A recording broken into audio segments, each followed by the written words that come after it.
حدیث پڑھنے جا رہا ہوں، میری بہنوں تم بھی سن لو، بھائیوں تم بھی سن لو، آج ذرا دیکھو ہم نمازیں بھی پڑھتے ہیں، روزے بھی رکھتے ہیں، زکات بھی دیتے ہیں، حج بھی کرتے ہیں، سارے کام کرتے ہیں، مگر شریعت مصطفیٰ میں ایک مرتبہ دعا کر کے دیکھ لے، پیارے ذرا کر کے دیکھ لے، شریعت مصطفیٰ کے آئینے میں دیکھ لے تو تمہیں پتہ چلے گا۔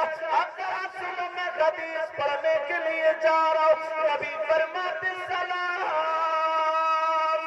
لا يقبل الله عز وجل صرفا ولا عدلا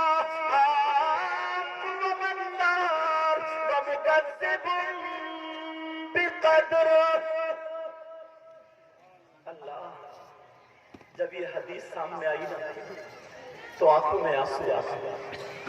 صحیح بتا رہا ہوں، اگر تم دل سے سن لو گے نا تو آج توبہ کر لو۔ ایسا لگتا میرے نبی 1400 سال پہلے، 1500 سال پہلے آج کی اس امت کو ہتھیلی پہ رکھ کے سامنے دیکھ رہے ہو۔ جلسے میں آنے والوں پہلا سبق دے کے جا رہا ہوں، نبی فرماتے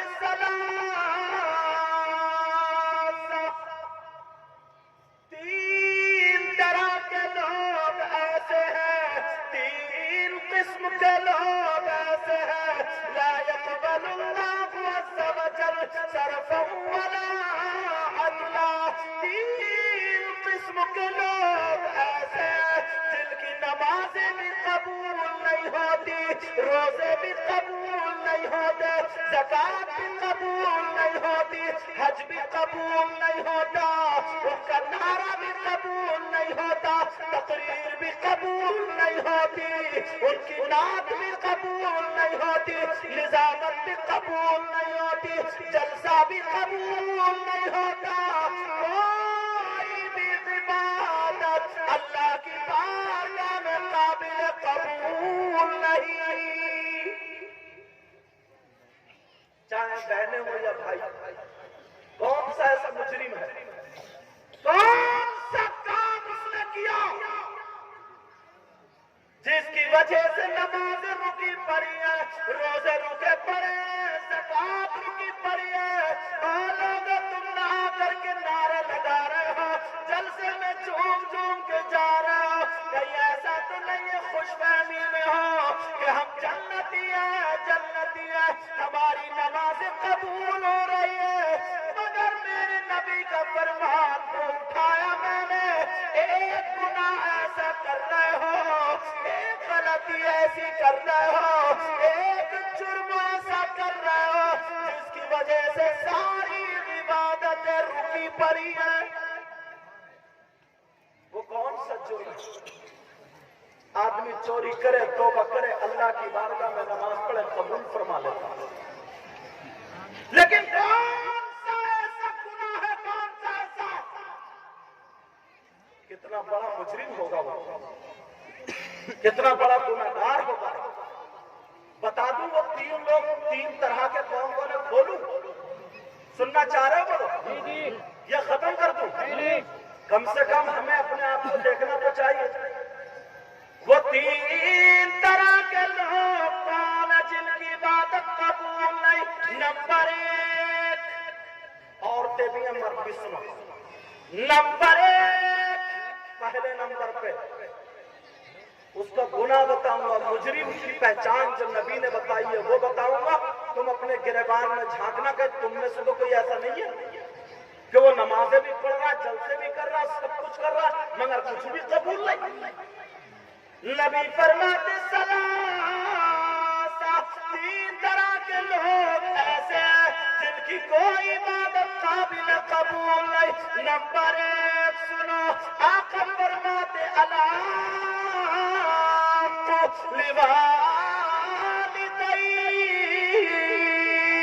نبی فرماتے وہ جو اپنی ماں اور باپ کو ستاتا ہے، جو اپنے ماں باپ کا کہنا نہیں مانتا، جو اپنے ماں باپ کو تکلیف دیتا ہے، جو اپنے ماں باپ کو ستاتا ہے، نبی فرماتے ہیں جس کے ماں باپ جس سے ناراض ہے اس کا نبی بھی اس سے ناراض، اس کا خدا بھی اس سے ناراض، اور اس کی کوئی عبادت قابل قبول نہیں۔ اب گریبان میں جھانک کے دیکھو، آج ذرا ذرا بات میں تم ماں باپ کو جھڑک دیتے ہو، کہنا نہیں مانتے ہو۔ نبی فرماتے ہیں اس کی نمازیں بھی قبول نہیں، روزے بھی قبول نہیں، زکوٰۃ بھی قبول نہیں، حج بھی قبول نہیں۔ جو اپنی ماں اور باپ کو ستاتا ہے، ماں باپ کو تکلیف دیتا ہے، اس جلسے سے ایک میسج لے کر کے جاؤ، اور مفتی نوشاد صاحب نے، مفتی نیّر صاحب نے، اور تمام مدرسین اور کام نے مل کر کے جو جلسہ کیا اس لیے کیا تاکہ ہماری قوم کو پیغام پہنچ جائے۔ اب یہ پیغام لے جاؤ، اگر جس کے ماں باپ ناراض ہے اس کے نفل اور فرض ساری عبادتیں بیکار ہے۔ اب کوئی ستائے گا ماں باپ؟ بولو کوئی تکلیف دے گا ماں باپ کو؟ بولتے کیوں نہیں؟ کوئی تکلیف دے گا کیا ماں باپ کو؟ اللہ، ایک جملہ اور بول کے جا رہا ہوں، یہاں پہ علماء بیٹھے، مفتیان کرام بیٹھے، غلط بولوں مجھے پکڑ لے تاکہ میری اصلاح ہو جائے، ورنہ مہر لگے گی۔ اگر 1000 مجھ جیسے مولانا، بلکہ 1,00,000 کی بات کرو، 1,00,000، اور سینکڑوں پیر ہوں، ہزاروں پیر، لاکھوں پیر، نقلی پیر کی بات ہی نہیں کر رہے ہوں میں اصلی کی بات کر رہا ہوں۔ نقلی تو میرا منحوس ہے، اسے چھوڑی دو، میں اصلی کی بات کر رہا ہوں، اصلی پیر۔ اگر 1,00,000 پیر اور 1,00,000 مجھ جیسے مولانا ادھر کھڑے ہوں، اور تمہارے ماں باپ اگر ادھر کھڑے ہوں، اور یہ ماں باپ اگر ناراض ہو، یہ سارے کے سارے تمہارے لیے دعائیں کرتے ہو، صبح سے دوپہر ہو جائے، دوپہر سے شام ہو جائے، اگر ماں باپ ناراض ہے تو تمہارے حق میں کسی کی بھی دعا قابل قبول نہیں، کسی کی بھی دعا قبول نہیں تمہارے حق میں۔ اور سنو، تم چاہتے ہو کہ تمہاری دعائیں قبول ہو جائیں؟ بولو نا، چاہتے ہو نا؟ الحمدللہ بولو، سب لوگ چاہتے ہو، اور فری میں تو فری بٹ رہی ہے نا، تب تو سب لے ہی لوگ، سب لوگ چاہتے ہیں کہ دعائیں قبول ہو، مگر تم جاتے ہو اچھی جگہوں پر، بزرگ ملے ہاتھ چومے، حضرت ملے ہاتھ چومے، اور لوگوں سے دعائیں کرنا۔ اگر تم دعائیں قبول کرانا چاہتے تو سنو، ایک بار کا پتہ میں بھی بتا دوں، ایک جگہ کا ایڈریس میں بھی دے دوں، اگر وہاں تم نے دعا کرا لی تو 100 کے 100% تمہاری دعا قبول ہو جائے گی، رد نہیں ہو سکتی۔ اس لیے میں دعویٰ کر رہا ہوں تو دلیل بھی دے کر کے جاؤں گا۔ پیارے بولو، اس بار کا ایڈریس سننا چاہتے ہو تو کان کھول کر کے سن لو، وہ بار کا کہیں اور نہیں ہے، وہ بار کا تمہاری ماں، تمہارے باپ، اپنے ماں باپ کو راضی کر لو، اور جب تمہارے ماں باپ راضی ہو جائے، اللہ اللہ ان سے دعا کرا لو۔ جب تمہارے ماں باپ اگر دعا کر دے، ہاتھ اٹھا کر کے لڑکھڑاتے ہاتھوں سے دعا کر دے، تو ماں باپ کی دعا رد نہیں ہو سکتی۔ کیوں نہیں ہو سکتی؟ اس لیے اگر میں کہوں تو میری بات پلٹا دو، یہ کہیں تو ان کی پلٹا دو۔ نبی فرماتے، نبی کی بات کہاں سے پلٹاؤ گے؟ نبی فرماتے الاولادهما كدعاء النبي عن امته نبی فرماتے ماں باپ کی دعا اولاد کے حق میں ایسی ہوتی ہے جیسے مجھ محمد کی دعا میری امت کے حق میں ہوتی ہے۔ اللہ نبی فرماتے ماں باپ کی دعا اولاد کے حق میں ایسی ہوتی ہے جیسے مجھ محمد کی دعا میری امت کے حق میں ہوتی ہے۔ بولو میری دعا غریب نواز کی طرح ہو سکتی ہے، ان کی دعا غوث پاک کی طرح ہو سکتی ہے، مگر تمہارے ماں تمہارے باپ ایسے ہیں جن کی دعا نبی کی طرح ہو سکتی ہے۔ یہ نبی فرماتے ہیں کہ ماں باپ کی دعا اولاد کے حق میں ایسی ہوتی ہے جیسے مجھ محمد کی دعا میری امت کے حق میں ہوتی ہے۔ پیارے غور کرنا ان باتوں پر۔ اب نبی فرماتے ہیں تین طرح کے لوگ ایسے جن کی کوئی عبادت قابل قبول نہیں، ان میں سے نمبر ماں باپ کا نافرمان جس کی کوئی عبادت قابل قبول نہیں۔ آج کے بعد کوئی ماں باپ کو ستائے گا، وہ ماں باپ کو تکلیف دے گا، بولو ہاتھ اٹھا سکو، بولو انشاءاللہ آج کے بعد ماں باپ کو تکلیف نہیں دیں گے، ماں باپ کو نہیں ستائیں گے اور ماں باپ کا کہنا مانیں گے انشاءاللہ۔ رکھ لو ہاتھ، ماں باپ کا کہنا۔ پیارے یہ ماں باپ معلوم ہے کیا چیز ہوتی ہے؟ اللہ مردوں پر کل میں نے بتایا تھا مردوں پر سب سے زیادہ حق اگر ہے تو اسی ماں اور اسی باپ کا۔ مردوں پر سب سے زیادہ حق اسی ماں اور باپ کا، اور جب ماں باپ کی دعا ایسی ہو سکتی ہے تو بددعا کیسی ہو سکتی ہے؟ نبی فرماتے ہیں تین طرح کے لوگ ایسے ہیں جن کی کوئی عبادت قابل قبول نہیں، ان میں سے ایک وہ ہے جو اپنی ماں اور باپ کا نافرمان ہے۔ پیارو آج کے بعد کبھی اپنی ماں کو اور باپ کو مت ستانا، کبھی ماں باپ کو تکلیف مت دینا۔ اگر تمہاری ماں تمہیں ڈانٹے تو برداشت کرنا۔ یہ جو کپڑا ہے نا، یہ کپڑا دیکھ رہے ہو، یہ کپڑا اگر اس پہ کوئی میل وغیرہ آ جائے تو میں اس کو ایسے جھٹکا دیتا ہوں، جھڑکتا ہوں، اس کو ایسے پٹکتا ہوں۔ بتاؤ اس سے مجھے دشمنی ہے، نفرت ہے یا محبت ہے؟ محبت ہے۔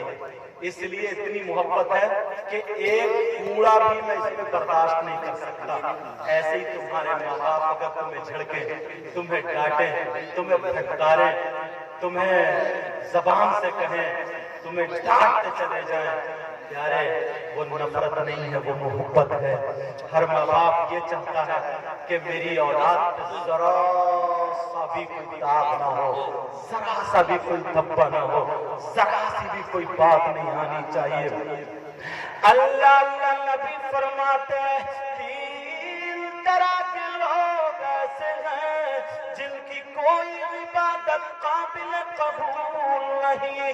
نمبر ایک ماں باپ کا نافرمان جس کی کوئی عبادت قابل قبول نہیں۔ دوسرا ومنان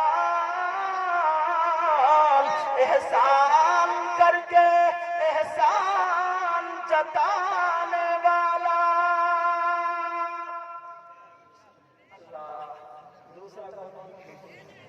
احسان کر کے احسان جتانے والا۔ پیارے اپنے سینے کو محبت رسول کا مدینہ بنا لو، اتنا پیارا بنا لو، اتنا پیارا بنا لو کہ کسی سے جلن نہیں، حسد نہیں، کینہ نہیں، بغاوت نہیں۔ لوگ تمہیں دیکھ کر کے کہیں جب نبی کا غلام ایسا ہے تو نبیوں کا امام کیسا ہوگا؟ مگر آج اتنی جلن، اتنی حسد، اتنا کینہ، بغاوت، دیکھنے میں مسافہ بھی کرے گا، گلے بھی ملے گا، عید کے دن ایسے ملے گا چپٹ چپٹ کے سرکاری بکرے چٹے مارا، اور جیسے ہی یہاں سے ہٹا اور بس برائیاں شروع کر دے گا۔ اگر پڑوسی کا مکان بن رہا ہے تو اسے خوشی نہیں ہو رہی ہے، وہ بلہ جو نا بلہ اسی کے سینے پہ گڑ رہا ہے، اسی کے سینے پہ۔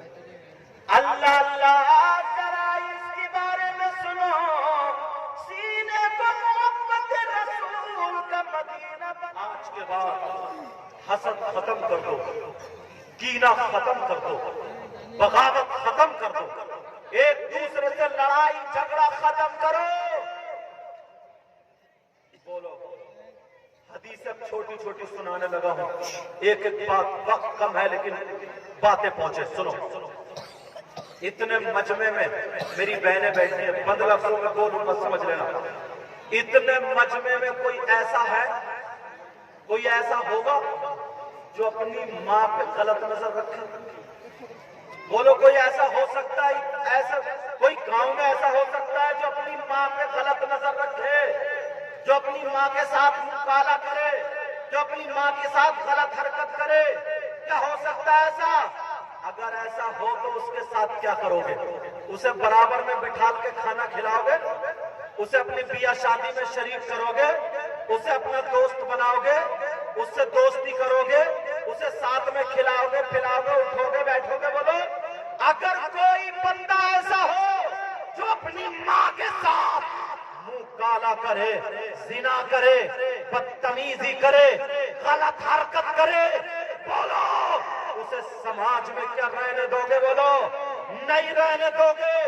مگر پیارے، آج بھی کچھ لوگ ہیں ایسے، میں تمہیں بتاتا ہوں کون ہے وہ لوگ، مجھے پتا نہیں ہے، مگر سب اپنے اپنے گریبان میں جھانک کے دیکھنا، شاید میری یہ حدیث تمہارے نبی کی جو حدیث میں پڑھ رہا ہوں، شاید تمہارے کام یہ آ جائے۔ سنو، وہ کون ہے جو اپنی ماں کے ساتھ منہ کالا کرتا ہے، جو اپنی ماں کے ساتھ زنا کرتا ہے؟ سن لو پیارے، کان کھول کے سن لینا، بات نکل نہ جائے۔ اب وہ ہے کون؟ اب سنو، ایک ہوتا ہے سود۔ سود کا نام تم نے سنا ہوگا، سود حرام ہے، سود کا لینے والا، دینے والا، سود کھانے والا، سود کھلانے والا۔ سنو پیارے، یہ میں نہیں کہتا، یہ آمنہ کے لال کہتے ہیں۔ آج 10 لوگ ایسے ہیں جو سود پہ روپیہ دیتے ہیں، جو سود پہ روپیہ لیتے ہیں، جو سود کھاتے پیتے ہیں، حرام کھاتے پیتے ہیں۔ سود والا اگر کوئی دوست ہو تو بتا دینا، نبی فرماتے ہیں سود جو ہوتا ہے وہ سود، اس سود کا جو گناہ ہوتا ہے اس کے گناہ کے 70 درجے ہوتے ہیں۔ ایک حدیث میں 73 درجوں کا بھی ذکر ہے، ایک درجہ اتنا بڑا، ایک درجہ اتنا بڑا، ایک درجہ اتنا بڑا، ایک درجہ اتنا بڑا، 70 درجے ہیں، 70۔ نبی فرماتے ہیں سود کھانے والوں سنو، نبی فرماتے ہیں سود کا جو گناہ ہے اس کے 70 درجے ہیں، اور ان 70 درجوں میں سب سے چھوٹا والا درجہ، سب سے معمولی درجہ، سب سے چھوٹا والا درجہ جو ہے اس کا گناہ ایسا ہے، اس کا پاپ ایسا ہے جیسے سگے بیٹے کا ماں کے ساتھ زنا کرنا، ماں کے ساتھ منہ کالا کرنا۔ سنو، میری بات پلٹا سکتے ہو، کسی اور کی پلٹا سکتے ہو، مگر نبی کی بات نہیں پلٹا سکتے۔ نبی نے فرمایا سود میں جو سب سے چھوٹا والا درجہ ہے اس کا گناہ ایسا ہے جیسے ماں کے ساتھ بیٹے کا منہ کالا کرنا۔ آج کے بعد کوئی سود کا لقمہ نہ کھائے۔ اگر کوئی دوست ہو تو اسے سمجھا دو، کوئی بھائی ہو تو اسے بتا دو، کوئی رشتہ دار ہو اس تک یہ حدیث پہنچا دو، تمہیں بھی ثواب ملے گا۔ اور بتا دو ایسا کرنے والے کا عذاب ایسا ہوگا۔ سمجھ میں آ گئی بات؟ آج کے بعد کوئی سود پہ نہ لے گا نہ دے گا، سود نہ کھائے گا نہ پیے گا۔ اور ایک بات بتانے لگا، سنو، اب چھوٹی چھوٹی باتیں بتا کر، کیونکہ بچے آگے ان کی دستار کرانی ہے، لیکن بات بھی آگے بھی بڑھانی ہے۔ ایک چیز اور ہے، کوئی شخص ایسا ہے جس کا بھائی مرا ہوا لیٹا ہو اور وہ اپنے مرے ہوئے بھائی کا گوشت نوچ نوچ کے کھائے؟ کھا سکتا ہے کوئی؟ بولو کتنا برا انسان ہوگا وہ، کتنا گندا انسان ہوگا وہ جو اپنے سگے بھائی کا مرے ہوئے کا گوشت نوچ نوچ کے کھائے۔ اس سے بھی برا انسان ہو سکتا تھا کوئی؟ مگر آج 40% ایسے ہیں اور میری بہنیں 60%، 60% اور مردوں میں 40%۔ آپ کہیں گے سید صاحب کیسی بات کر رہے ہیں؟ میں ثابت کروں گا 40%، مگر تمہیں پتہ نہیں ہے۔ اگر پتہ چل گیا تو آج ہی سے چھوڑ دو گے۔ دلیل اور دعویٰ سنو، دعویٰ میرا، دلیل قرآن سے دوں گا۔ یہ میں نہیں کہتا ہوں، اللہ کا قرآن کہتا ہے، اللہ کا کلام کہتا ہے۔ کیا کہتا ہے؟ وَلَا يَغْتَبْ بَعْضُكُمْ بَعْضًا أَيُحِبُّ أَحَدُكُمْ أَن يَأْكُلَ لَحْمَ أَخِيهِ مَيْتًا فَكَرِهْتُمُوهُ۔ ان سے پوچھو قرآن میں یہ ہے کہ نہیں ہے؟ وہ کون ہے جو اپنے مرے ہوئے بھائی کا گوشت کھاتا ہے؟ سنو، وہ ہے جو ایک دوسرے کی پیٹھ پیچھے برائی کرتا ہے، جو غیبت کرتا ہے، جو چغلی کرتا ہے، ادھر کی ادھر لگاتا ہے، آپس میں جھگڑے کرا دیتا ہے، پیٹھ پیچھے برائی کرتا ہے۔ اور یہ عورتیں اگر جہاں بیٹھ جائیں وہیں پہ چر چر چر چر چر چر برائی کرنے پر اتر آتی ہے، غیبت کرنے پر۔ اللہ، میرے نبی کی بارگاہ میں 2 عورتیں آتی ہیں اور جیسے ہی آئی نبی نے فرمایا تم اپنے بھائی کا گوشت کھا کے آئی ہو، وہ بھی مردہ بھائی کا، مرے ہوئے بھائی کا گوشت کھا کے آئی ہو۔ وہ عورتیں رونے لگی، آقا ہم نے تو آج گوشت بھی نہیں کھایا ہے، آپ کیا کہہ رہے ہیں؟ آقا ہم نے مردہ بھائی تو الگ، گوشت بھی نہیں کھایا، حلال بھی نہیں کھایا، تو ہم نے مردار کہاں سے کھایا؟ آقا ہم نے ایسا نہیں کیا ہے۔ نبی بولے تم نے کھایا ہے؟ عورتیں کہنے لگی آقا معاف کر دو، ہم نے نہیں کھایا۔ وہ آقا بولے تم نے کھایا ہے؟ وہ کہنے لگی آقا نہیں کھایا، آقا معاف کر دے۔ میرے نبی نے فرمایا جاؤ ادھر جا کے منہ میں انگلی کرو، طے کرو، دیکھو وہ 2 عورتیں جاتی ہیں، منہ میں انگلی کرتی ہے، جب پلٹی ہوتی ہے، طے ہوتی ہے، گوشت کی بوٹیاں نکلتی ہے، گوشت کے لوتھڑے نکلتے ہیں۔ اللہ الصمد، جب گوشت کی بوٹیاں نکلی، لوتھڑے نکلے، وہ عورتیں کہنے لگی آقا یہ کیا ہے؟ آقا یہ ماجرا کیا ہے؟ نبی نے فرمایا کہ تم ابھی چغلی کر کے آئی ہو، تم ابھی غیبت کر کے آئی ہو، تم ابھی کسی کی برائی کر کے آئی ہو۔ آقا نے فرمایا اللہ کہتا ہے اگر ایک دوسرے کی کوئی غیبت کرتا ہے تو ایسا ہے جیسے مرے ہوئے بھائی کا گوشت کھانا۔ آج کے بعد کوئی غیبت کرے گا، پیٹھ پیچھے برائی کرے گا، چغلی کرے گا، ہاتھ اٹھاؤ سب لوگ، ہاتھ اٹھاؤ، تو یا اللہ ہم اپنے گناہوں سے توبہ کرتے ہیں، میرے مولا آج کے بعد ہم غیبت نہیں کریں گے، آج کے بعد ہم چغلی نہیں کریں گے، آج کے بعد ہم ایک دوسرے کی برائی نہیں کریں گے۔ رکھ لو پیارے، یہ 2 باتیں ہو گئی ہیں۔ شروع میں نے بتایا تھا ماں باپ کو نہ سکھانا، دوسرا ومنان احسان کر کے احسان جتانے والا، تیسرا ومکذب بقدر تقدیر کو جھٹلانے والا۔ 3 طرح کے لوگ ایسے ہیں جن کی عبادتیں قبول نہیں۔ آج کے بعد حرام مت کھانا، آج کے بعد چغلی مت کرنا، اور جو شراب پینے والے ہیں وہ سنو، جو بیئر پینے والے ہیں وہ سنو، جو نشہ کرنے والے ہیں وہ سنو۔ شراب جو ہے، شراب جیسے پیشاب ناپاک ہے ویسے ہی شراب بھی ناپاک ہے۔ اگر پیشاب اس کپڑے پہ لگ جائے جب تک دھوگے نہیں پاک نہیں، ایسے ہی اگر شراب جس کپڑے پہ لگ جائے دھوگے نہیں پاک نہیں، ناپاکی میں برابر ہے۔ فقہا کہتے ہیں، فقہا بعض فقہ تو یہ کہتے ہیں جیسے شراب کے کپڑے سے نماز نہیں ہوتی ہے، جیسے پیشاب کے کپڑے سے نہیں ہوتی ہے، ویسے شراب کے کپڑے سے نہیں ہوتی ہے۔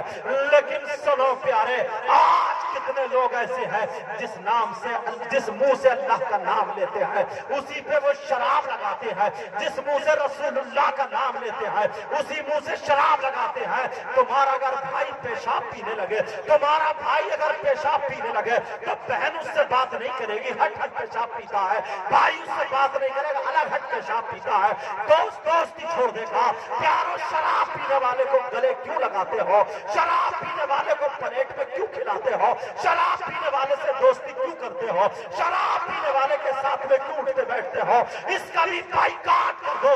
حضرت علی سے محبت کرنے والوں، حضرت علی سے پیار کرنے والوں، قرآن کی آیت ہے وَيَسْأَلُونَكَ عَنِ الْخَمْرِ وَالْمَيْسِرِ قُلْ فِيهِمَا اسْمٌ كَبِيرٌ۔ اس قرآن کی آیت کے تحت شان نزول میں ایک واقعہ لکھا ہے، حضرت علی کے تعلق سے ہے۔ حضرت علی فرماتے ہیں اگر کہیں تالاب ہو، اس تالاب میں شراب کے چند قطرے گر جائیں اور وہ تالاب سوکھ جائے اور اس زمین پہ گھاس جم جائے، گھاس اگ آئے، حضرت علی فرماتے ہیں اس گھاس کو میری بکریاں چر لے، پیٹ بھر لے، تو علی کی وہ ذات ہے کہ ان بکریوں کا دودھ بھی نہیں پیے گا۔